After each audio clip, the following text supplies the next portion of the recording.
Hola muchachos, muy buenas noches. Bienvenidos a esta segunda clase de la asignatura de sostenibilidad ambiental. El día de hoy, muchachos, vamos a hacer un repaso más a fondo, más profundo, acerca de lo que ha sido la historia y la evolución y el desarrollo del concepto de desarrollo sostenible. Bien.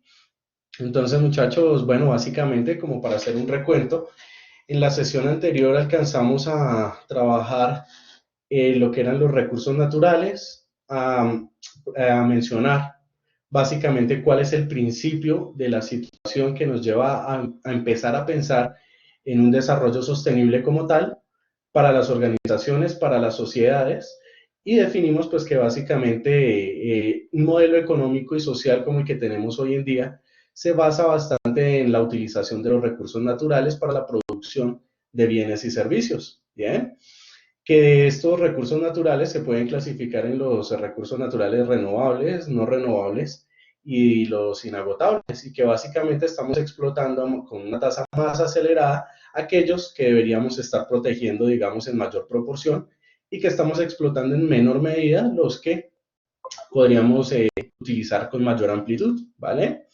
El día de hoy, entonces, muchachos, vamos a hacer más un recuento histórico de cómo ha sido el desarrollo desde cierta época en el tiempo en la cual empezamos con la palabra como tal de desarrollo, cuál fue la primera definición que teníamos de desarrollo, cómo hemos venido avanzando en nuestro sistema económico y de consumo de bienes y servicios, y de qué manera esto impacta hasta el punto en el que como especie empezamos a hablar del desarrollo sostenible, ¿vale? Entonces, muchachos, voy a compartirles una presentación. Regálenme por favor un minuto mientras les comparto esta presentación que les traje para el día de hoy, y empecemos entonces con este segundo tema de la asignatura. Bien, allí está. Entonces, muchachos, recuerden que mi nombre es Jorge Anderson Quecan García y que cualquier inquietud que presenten me la pueden consultar al correo electrónico docente.jorge.quecan@unigermana.edu.co. Recuerden también, muchachos, que la entrega número 1 trata o contiene los siguientes puntos. El primero de ellos es la participación en el foro, respondiendo a las preguntas: ¿qué es el desarrollo sostenible y cuál es la importancia que cobra el desarrollo sostenible en las organizaciones? También deben realizar un mapa mental que evidencie la evolución del desarrollo sostenible, utilizando las herramientas que ustedes prefieran para el desarrollo del mapa mental. ¿Listo? De tiempo, muchachos, no creo que logre recomendarles herramientas. Lo que sí les voy a pedir es revisen primero cómo se realiza un mapa mental, no lo vayan a confundir con un mapa conceptual. ¿Listo? Y cuando lo tengan claro, entonces empleen la herramienta que ustedes prefieran. Puede ser Word, PowerPoint, lo pueden presentar en PDF, como ustedes lo prefieran. ¿Listo?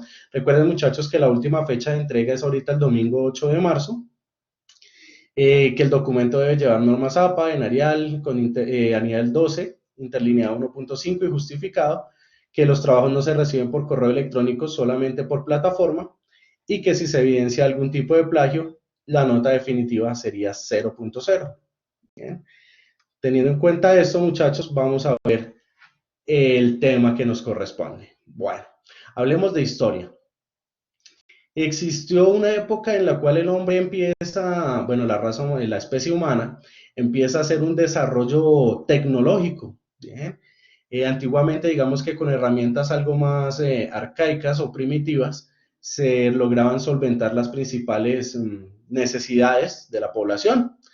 Pero llega una época en la que empieza un desarrollo tecnológico, y esa época la llamamos nosotros la revolución industrial. Se presenta en el siglo XVIII y en ella se producen cambios en la sociedad, cambios económicos y también tecnológicos que implican una gran explotación de los recursos naturales. Principalmente el carbón, que recordemos de la clase anterior, es un recurso no renovable, comienza a ser utilizado ampliamente para la generación de algunos tipos de productos, principalmente la generación de calor, de llama, de energía principalmente térmica. Bien, y con ello empiezan a construirse las primeras máquinas para la elaboración a gran escala de productos. Bien, también se nota un marcado desarrollo en la forma como se hace la construcción de viviendas, de edificios comerciales, etcétera, etcétera. Y digamos que desde la revolución industrial es que empieza a marcarse definidamente nuestro desarrollo al que tenemos hoy en día. Más adelante, en el siglo XIX, se descubre la electricidad y posteriormente se comienza a utilizar el petróleo como fuente de combustible principal, como principal insumo para la generación de la electricidad como tal, de la energía eléctrica. Bien, por lo que el crecimiento industrial se dispara. Recuerden también que de la clase pasada alcanzamos a definir el petróleo como otro de los recursos naturales no renovables y que por ende está, digamos, o tiene pues la característica en que en algún momento, si lo seguimos explotando a una tasa tan elevada, se nos puede llegar a acabar. Bien. Bueno, el crecimiento industrial se dispara aún más, toma mayor fuerza en el siglo XIX con la utilización del petróleo para generar electricidad. Por esta misma razón aumentan procesos como el transporte y empiezan las generaciones de emisiones a la atmósfera de gases y de humos. Los vertidos también empiezan a incrementar, vertidos de procesos, digamos, los residuos de los procesos industriales que se mezclan con el agua y van al alcantarillado, y la generación de residuos comienza a producirse de manera notable. Bien, básicamente con esta producción energética, algunos de los sistemas más, digamos, convencionales han logrado un mayor desarrollo. ¿Listo? Lo que antes eran, por ejemplo, poleas manuales, ya empiezan a trabajarse con energía eléctrica y así empieza a utilizarse en mayor medida el combustible que es el petróleo. Pero el petróleo también empieza a utilizarse más para otro tipo de industrias, como serían los farmacéuticos, algunos detergentes, algunos productos de limpieza, ceras, algunos elementos de cosméticos, ¿bien? Etcétera, etcétera. También para plagas, control de plagas, de enfermedades en cultivos, como fertilizantes. Bien, entonces digamos que este producto que es el petróleo empieza a utilizarse con una gran variedad, con una gran amplitud de elementos, de situaciones que para la industria pues son muy favorables. Comienza así una degradación del medio ambiente que nos rodea, inseparable desde ese momento de la actividad del hombre. Bien, por esta gama de servicios y de productos que se pueden utilizar a raíz del petróleo y principalmente con la generación de la energía eléctrica, entonces los procesos industriales toman más fuerza y aumentan mucho más.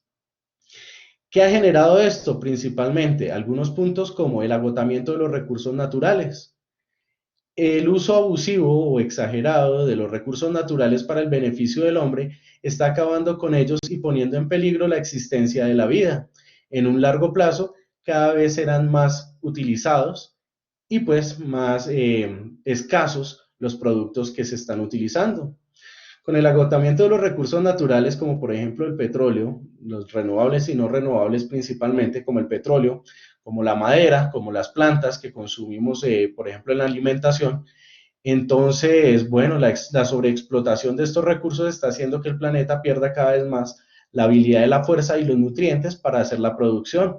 De esta manera, entonces, empieza también la fertilización química que busca potenciar el suelo. Sin embargo, hay una situación y es que los productos de origen químico, de síntesis química, que se utilizan, por ejemplo, para la fertilización, tienen la característica de que son procesos que se dan mucho más rápido que, digamos, los naturales que va haciendo el planeta, el suelo, por efecto del clima, lentamente, pero asimismo agotan el suelo más rápido.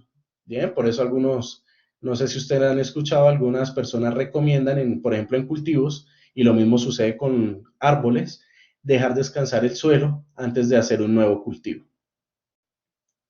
Otro de los efectos que se vieron después de esta era industrial, que comenzó con la revolución industrial y que se potencia con la utilización energética del petróleo y del gas natural, es la pérdida de la biodiversidad. Recuerden que la biodiversidad hace referencia a la cantidad de especies animales, vegetales, insectos y demás seres vivos que habitan el planeta. Debido a las acciones humanas que no respetan el medio que nos rodea, se está produciendo una acelerada desaparición de seres vivos, plantas, animales y microorganismos sobre todo, que viven sobre la Tierra, así como de los ecosistemas en los que habitan. El hombre forma parte de este sistema y también depende de él. El gran problema y una de las mayores preocupaciones en el presente es que la pérdida de biodiversidad ha hecho que varias especies animales, vegetales y de microorganismos hayan desaparecido totalmente, es decir, que ya no queda ni un solo individuo de esa especie. Y nosotros, la raza humana como especie, somos una especie más de este planeta, estamos también en el mismo riesgo de extinción. La diferencia es que nosotros pues hemos adoptado mecanismos que nos han permitido adaptarnos de una manera más eficaz al medio, pero si de pronto no nos cuidamos o el desequilibrio que estamos generando es muy grande, eh, podríamos llegar a perder, a perdernos nosotros mismos como especie. Por ejemplo, ahorita que está tan de moda el tema del coronavirus, si llegara a aparecer una enfermedad, un virus, un microorganismo letal a nosotros y se expande mucho más rápido, pues entenderán ustedes que no estamos exentos de ser uno de los de las especies que pueda llegar a desaparecer en un futuro, ¿listo? Y de hecho todo este tema del desarrollo sostenible surge precisamente de la preocupación de no perdernos a nosotros como especie, de no desaparecer. Otra situación, otro problema que se ha identificado es la lluvia ácida. ¿Qué es la lluvia ácida?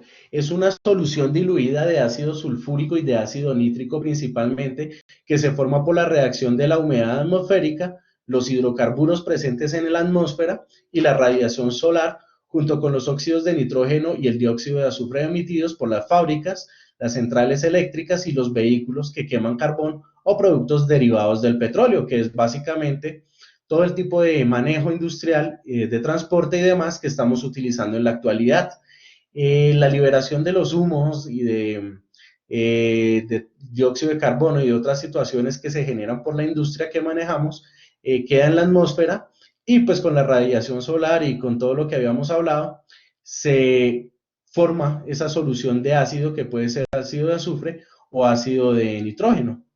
Cuando llueve, entonces el agua es el transporte, el mecanismo de transporte de estos ácidos cayendo a la tierra en forma de ácido como tal. Esta solución química acaba cayendo en la superficie terrestre acompañando las precipitaciones, o sea, la lluvia, en forma de ácido y genera pues efectos negativos sobre el medio ambiente, principalmente daños a la vegetación, ya que quema, digamos, todas las plantas sobre las que cae la lluvia ácida. Acelera la contaminación de la tierra y del agua, ya que se acidifica el agua y se acidifica el suelo. Corroe edificios y estructuras metálicas, genera óxido y genera, pues como tal, corrosión. Y pues si cayera directamente sobre las personas, pues generaría quemaduras en la piel, ¿listo? Quemaduras que pueden ser de leves a de segundo y tercer grado. Por eso es importante, digamos, controlar las emisiones que se generan por medio de la industria del transporte para evitar situaciones de lluvia ácida. También estamos generando efecto invernadero.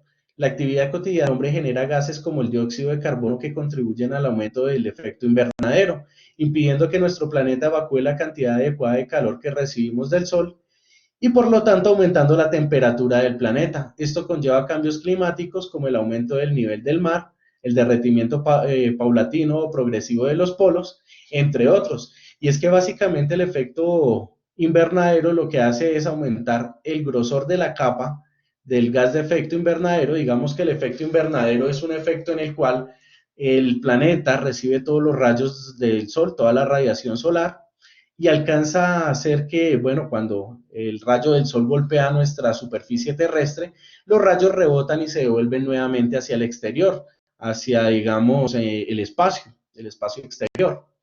Pero algunas partículas, algunas partes de esa radiación solar que ingresan, se quedan retenidas entre nuestra superficie terrestre y nuestra atmósfera, ¿bien? Por las capas de gases de efecto invernadero, que entre otras, además del dióxido de carbono, son, por ejemplo, el vapor de agua y algunas otras, ¿bien? Como, por ejemplo, el gas metano. ¿Qué sucede? Que cuando aumentamos la capa del gas de efecto invernadero, es más difícil que gran parte de los rayos que han penetrado y que han rebotado en nuestra superficie terrestre vuelvan al espacio exterior, sino que se queda acumulada entre la superficie terrestre y nuestra atmósfera.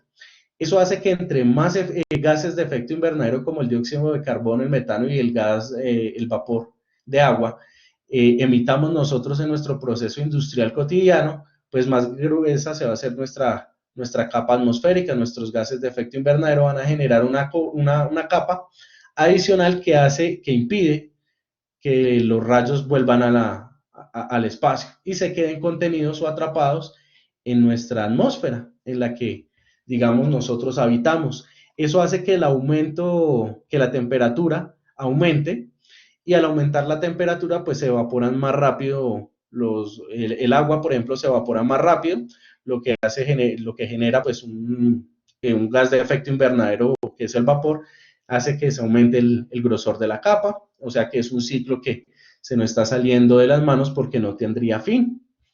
Bien, también hace que los polos se derritan, los nevados se derritan, listo, pasen a su fase líquida, el agua en forma de hielo empieza a pasar a la forma líquida, y eso aumenta también la escorrentía, las lluvias y por ende los huracanes.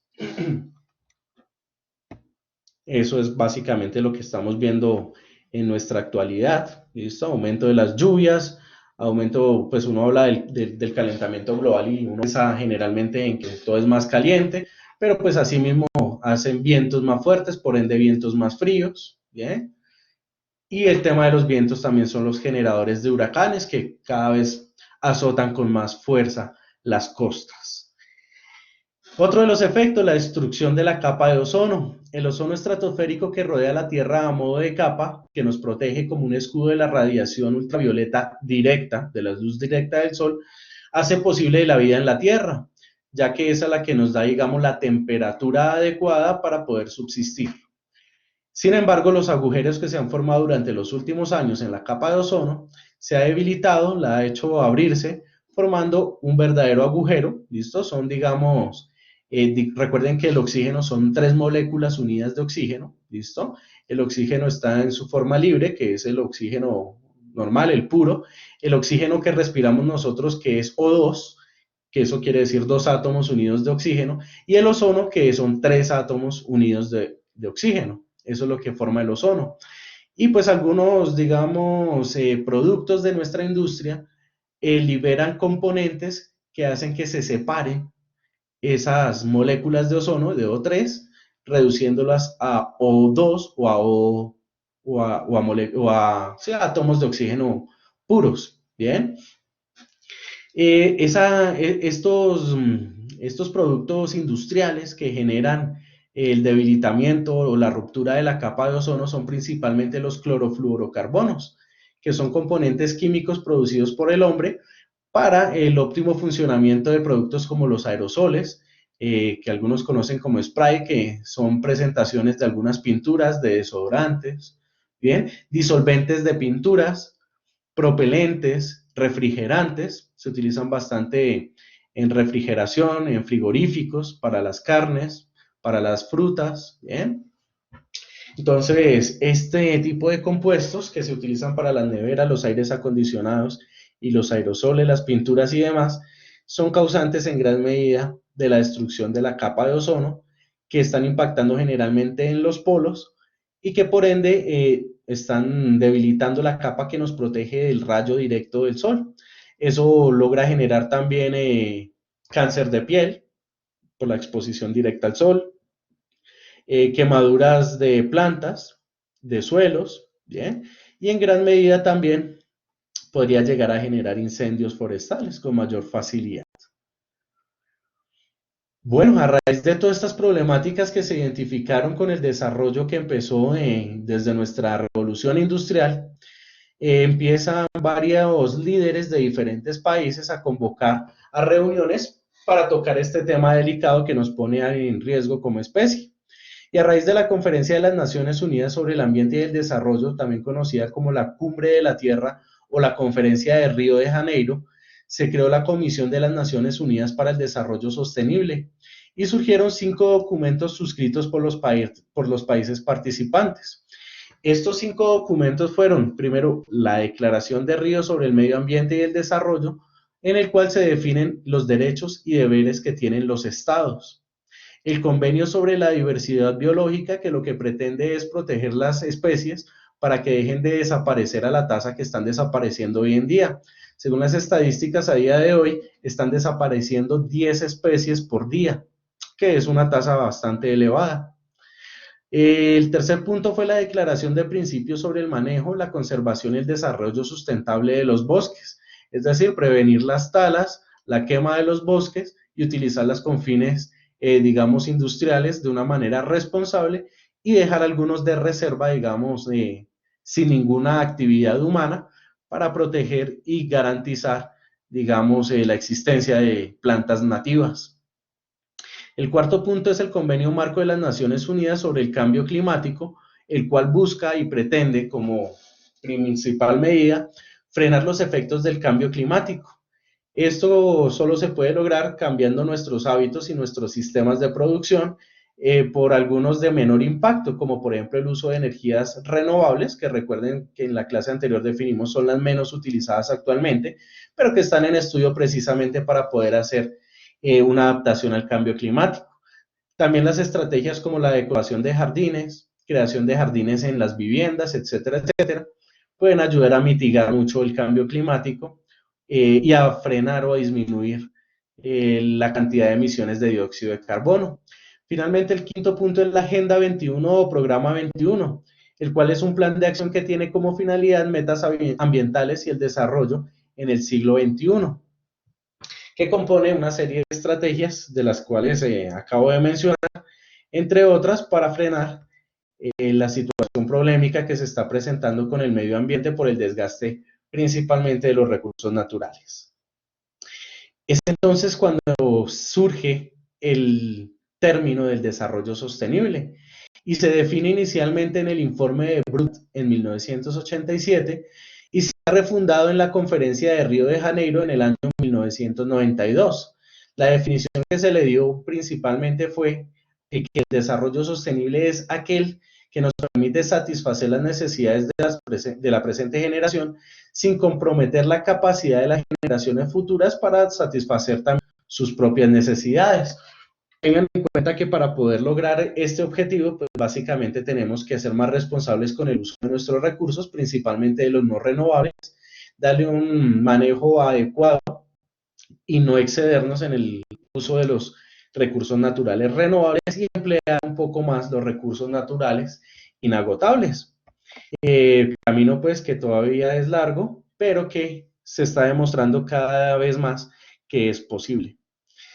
El desarrollo sostenible es un concepto basado en los siguientes pilares, básicamente tres pilares hacen parte del desarrollo sostenible. El primer pilar es la solidaridad en el espacio, el cual pues es necesario para la colaboración e implicación de diferentes regiones y países del planeta. El segundo pilar que se ha determinado es la solidaridad en el tiempo y que es necesario porque el desarrollo de nuestras actividades debe hacerse sin hipotecar los recursos de las generaciones futuras, es decir, permitiendo que ellos también puedan tener recursos para explotar y satisfacer sus necesidades de una manera responsable, garantizando a las siguientes generaciones que también puedan contar con recursos suficientes. Y la revisión y realización de nuevos planteamientos a utilizar por la economía convencional. Esto es básicamente utilizar o idear, innovar en nuevas tecnologías y nuevas estrategias que permitan que el desarrollo de la industria se pueda seguir realizando, que no se modifiquen mucho los hábitos que tenemos hoy, nuestras costumbres, nuestro sistema económico y nuestros sistemas de consumo. Digamos que no se modifiquen en una forma drástica, pero que sí podamos hacerlos de una manera más, digamos, responsable, de tal manera que las tecnologías que podamos llegar a crear nos permitan gozar de los mismos beneficios que tenemos actualmente, pero a un coste ambiental o con un impacto ambiental mínimo. Es importante entonces que las empresas y los países y todos los estados empiecen a comprometerse y a adoptar medidas y técnicas que les permitan el desarrollo, que les permitan la calidad de vida sin interferir o sin destruir las habilidades y los recursos con los que se cuentan hoy en día. Por lo tanto, el desarrollo sostenible se alcanzaría con el equilibrio de tres factores, como alcanzamos a definir en la última diapositiva de la clase anterior. Estos tres factores son el ecológico o ambiental, el social y el económico. Recuerden que según esta gráfica que logran ver allí, la relación que existe entre la ecología y la economía debe ser viable. Es decir, que un proyecto para que económicamente sea viable debe también ser ecológico. Para que sea social y ecológico debe ser soportable. Es decir, que la sociedad no consuma más allá de lo que el medio ambiente le puede proporcionar. Eso es lo que lo hace soportable. Entre la rama social y la económica debe haber equidad, es decir, que el comportamiento económico debe ser equitativo entre las personas, porque de no ser así se generarían problemas del tipo desigualdad. Esto en Colombia desafortunadamente se ve bastante, donde la brecha entre los que ganan dinero y los que no es muy extrema. Por un lado tenemos 10, 11 familias que son, digamos, los mayores dueños del mayor territorio colombiano, de las mayores empresas también, y por ende ellos tienen las mayores ganancias económicas, y por otro lado tenemos sociedades que tienen en cambio escasez de recursos económicos, de recursos ecológicos. Eso no lo hace equitativo. Fíjense que la relación entre el aspecto social y el económico es que haya equidad, es decir, que todos tengan la posibilidad de satisfacer eh, sus necesidades básicas, sin llegar al extremo pues de querer tener hasta no tener dónde más meter, dice por ahí el dicho. Y cuando las tres se juntan es donde se encuentra finalmente la sostenibilidad. Entonces, en otras palabras, para que un proyecto, para que una sociedad, para que un sistema sea sostenible, tiene que ser ecológico, social y económico. Y eso es, a partir de este momento, lo que define un país desarrollado. Antiguamente, para hablar de sostenibilidad o de desarrollo, se decía, ¿qué es un país desarrollado? Automáticamente se pensaba en países como Estados Unidos, como China, como Japón, como Rusia. Y uno decía, es que un país desarrollado es aquel que tiene mayor economía y mayor tecnología. Hoy en día, para hablar de desarrollo, un país desarrollado es aquel que preserva su ecología, tiene las necesidades sociales completamente satisfechas y tienen una estabilidad económica. Por ende, pues Colombia sigue siendo uno de los países que aún con el nuevo concepto todavía no alcanza el desarrollo, y en cambio algunos países sí lo están logrando, principalmente países como Japón, Rusia, Francia, Alemania, que están encaminados en este tema, ¿bien? Sin embargo, el camino es largo, todavía no se puede decir, bajo esta nueva perspectiva, todavía no hay país desarrollado. Todo es en vía de desarrollo con esta nueva definición, pero pues ya algunos han dado avances importantes para obtener la sostenibilidad y el desarrollo. Por parte de pronto del aspecto social, es importante definir también la calidad de vida. Cuando se trata de definir una sociedad, se define en gran parte y en gran medida por su calidad de vida. ¿Qué es la calidad de vida? Pues la calidad de vida de un individuo se determina principalmente por la integración de tres componentes básicos. El primero de ellos es el nivel de renta, es decir, qué tanto dinero puede hacer con los bienes que posee. El segundo son las condiciones de vida, qué condiciones presenta la población. Y el tercero es el trabajo y la calidad ambiental. Bien, según el diagrama que ustedes pueden ver allí, para hablar de desarrollo específicamente en el aspecto social, debe haber calidad de vida, pero para que pueda existir la calidad de vida, las personas deberían gozar de educación, salud, un buen sistema de salud, un buen sistema de educación, ingresos económicos suficientes, por ende hablamos de buen trabajo, condiciones de vida digna, es decir, que puedan suplir sus necesidades básicas. Recuerden que las necesidades básicas son aquellas de la supervivencia, de ahí en adelante ya hablamos de lujos. Y de calidad ambiental. La calidad ambiental también juega un papel importante en el aspecto social, teniendo en cuenta que gran parte de las enfermedades que se pueden generar y que pueden ir en detrimento de la salud de las comunidades es básicamente por la calidad ambiental. Por ejemplo, si volvemos al tema de coronavirus que está sonando tanto, recuerden que una contaminación microbiológica se da por la ruptura del equilibrio natural, es decir, que han proliferado en gran cantidad, en este caso, el virus. Eso hace que haya una contaminación microbiológica que está afectando directamente a la salud de los pobladores. Como se dan cuenta, es un efecto ambiental, el desequilibrio microbiológico es un efecto ambiental que va en detrimento de la calidad de vida de muchas personas, generando enfermedad. De igual manera, si los ingresos que percibe una persona por sus labores o por su trabajo no son suficientes o no son, digamos, no les permite más bien cubrir sus necesidades básicas son alimentación, techo, sí, la vivienda, la educación y condiciones de labores dignas que no atenten contra su integridad, su parte física, su parte motora o que los ponga en riesgo. Bien, entonces estamos hablando de que, bueno, gran parte de este sistema está directamente relacionado con la calidad ambiental y con el nivel de ingresos. Pero también los niveles de ingresos son los que te dan la capacidad de tener condiciones dignas de trabajo y pues digamos que en la parte de desarrollo y de seguridad y salud en el trabajo, la importancia que tiene es la protección de la calidad de vida del trabajador ya en las labores, como trabajador como tal, ¿listo?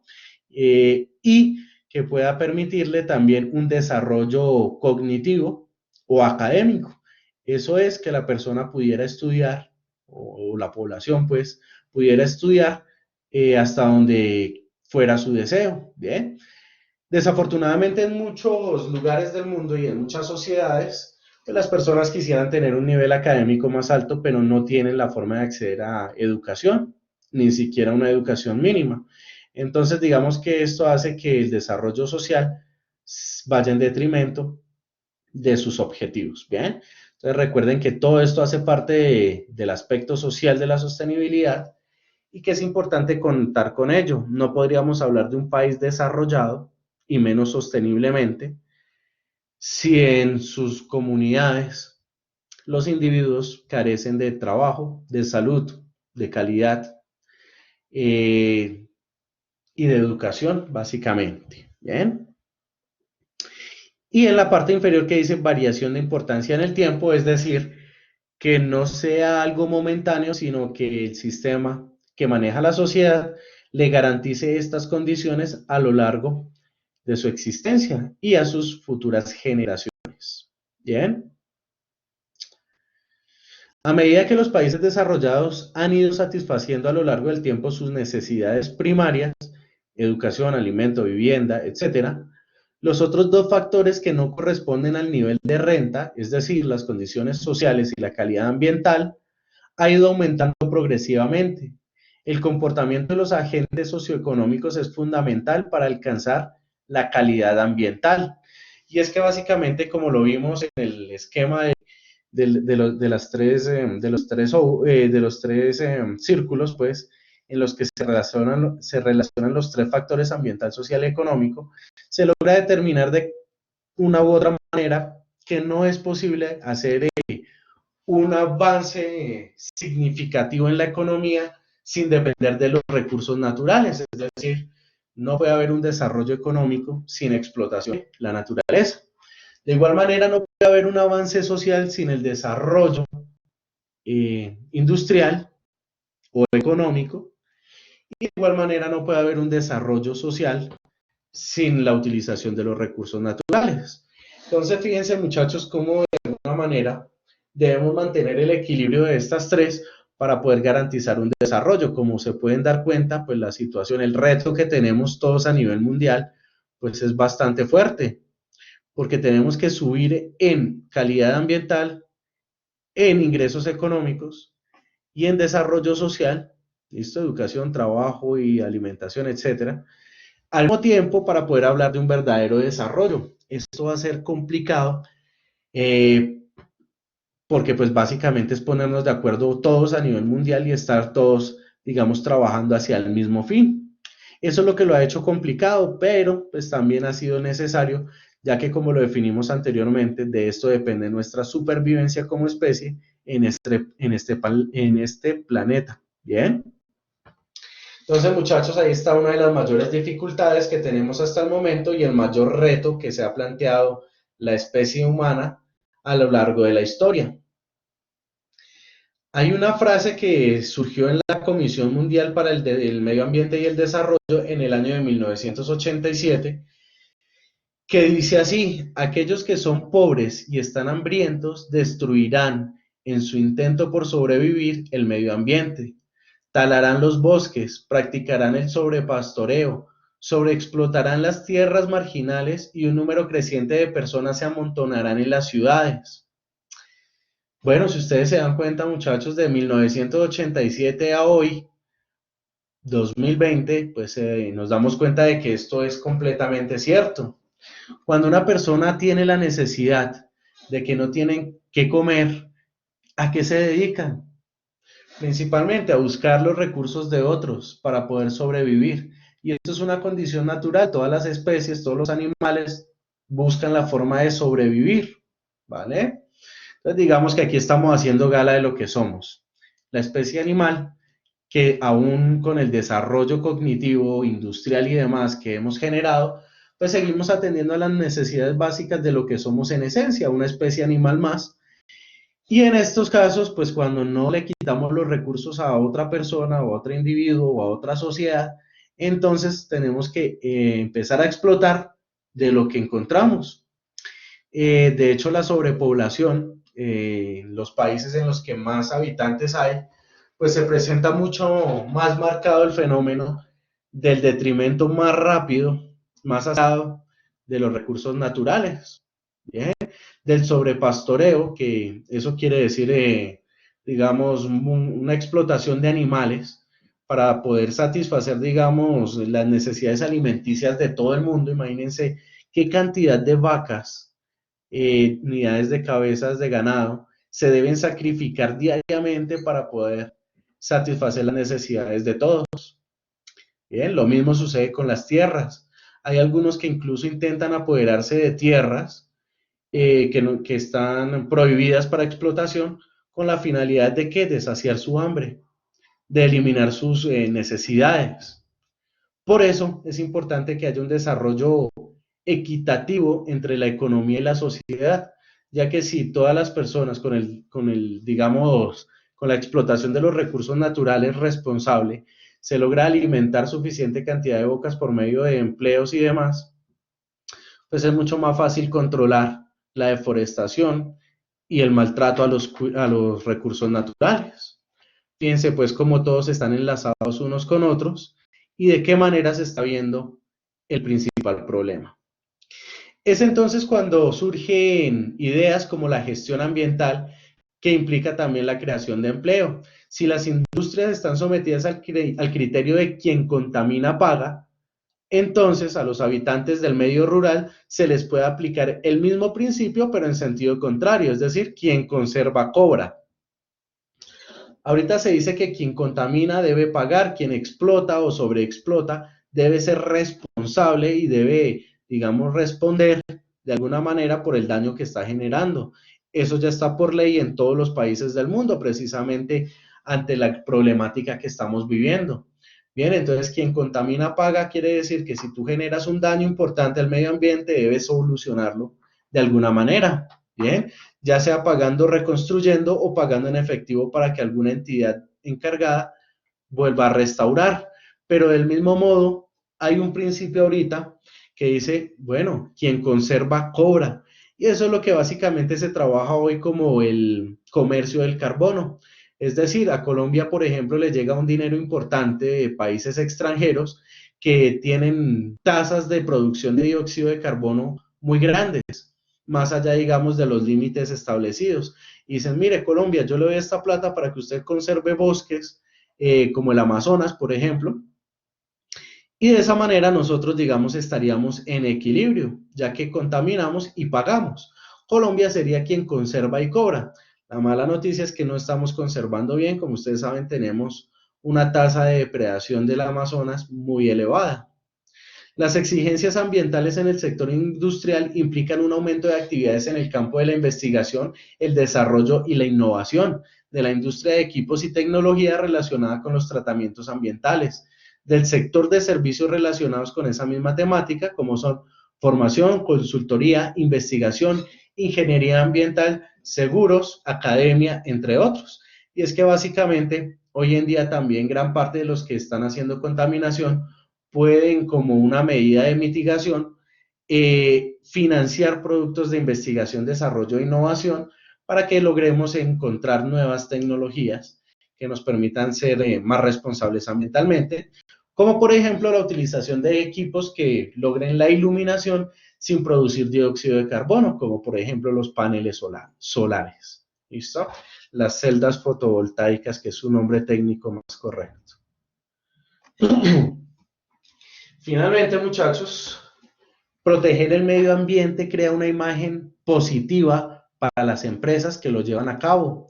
Esta imagen positiva las hace más competitivas. Hoy en día, cuando las empresas hablan de competitividad, lo hacen desde diversos factores.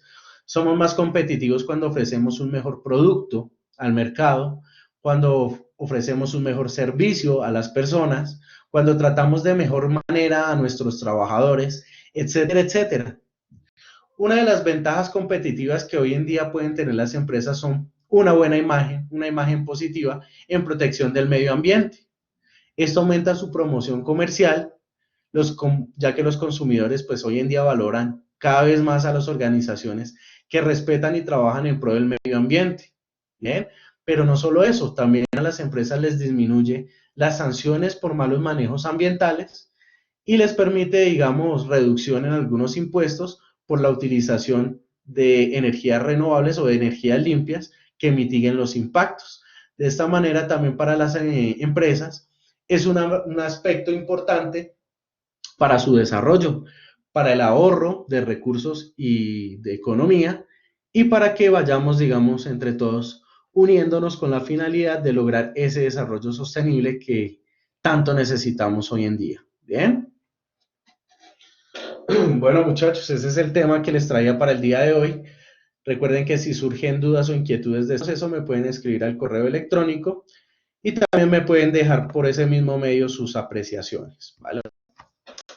Espero, muchachos, pues que este recuento de la historia de cómo surge y a raíz de qué surgen el desarrollo, el concepto como tal de desarrollo sostenible, haya sido de importancia para ustedes, que logren ver esa parte importante en la cual estamos comprometidos hoy a nivel mundial y que les sirva también pues para el desarrollo de su actividad. ¿Listo? Creo que ahí hemos tocado todos los temas. Sin embargo, sería bueno, es recomendable que ustedes realicen algo más de consulta por cuenta propia para complementar los temas vistos, ya que pues el tiempo es, digamos, una de las limitantes para a veces un desarrollo con más profundidad de los temas. Creo que con la información que les he presentado entre la clase 1 y la de hoy, es suficiente para el desarrollo de sus actividades, las que están para este domingo 8 de marzo. Y pues considero que también es una información importante para que ustedes empiecen a planear desde ya, como profesionales que van a hacer dentro de poco, las estrategias que se van a asumir para enfrentar los problemas como el cambio climático, la lluvia ácida, los agujeros de la capa de ozono, etcétera, etcétera, que vimos hoy con algo más de detalle, y empecemos a proteger y a cuidar un poco más los recursos con los que contamos para nuestra supervivencia. Bien, en especial las generaciones cada vez más jóvenes van heredando de por sí ya esa responsabilidad, y la lucha pues es básicamente por seguir acá en este mundo, en este planeta, por poder conservar nuestra vida, nuestras especies y la vida como la conocemos, ¿vale? Entonces, muchachos, con esa reflexión finalizamos la clase del día de hoy. Quedo atento a sus comentarios, inquietudes y demás. Y pues, muchachos, no me queda más que desearles un feliz resto de semana y que les vaya muy bien con sus entregas. ¿Listo? Que estén muy bien, muchachos, y muchos éxitos. Hasta luego.